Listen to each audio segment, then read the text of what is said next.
Selamat bertemu kembali. Assalamualaikum warahmatullahi wabarakatuh.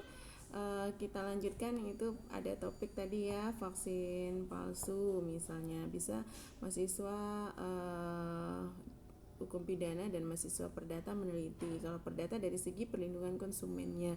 Nah, kalau dari hukum pidana itu dari segi penipuannya ya, penipuan daripada penyedia vaksin tersebut, atau kalau istilah dalam masyarakat disebut dengan oknum. Nah, itu contohnya.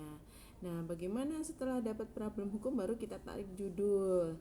Nah, kalau Anda melakukan penelitian itu silakan ditentukan dulu apakah Anda mau meneliti secara normatif. Normatif itu regulasinya, jadi tidak penelitian di data primernya bukan di lapangan, tapi data primernya adalah kepustakaan yang disebut dengan data sekunder ya kalau kepustakaan. Jadi nanti akan Anda teliti bagaimana azas hukum misalnya ya, azas hukum misalnya. Kalau normatif itu azas hukumnya, contoh ya. Kalau sosiologis itu langsung Anda meneliti, ngambil populasi dan sampel daripada kasus yang diteliti.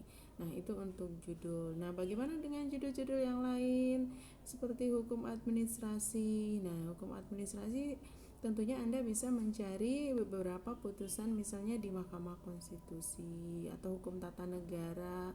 Bisa juga menggali permasalahan dalam konstitusi negara, atau bisa juga menggali dalam hal misalnya ketenaga kerjaan, tapi ketenaga kerjaannya itu dari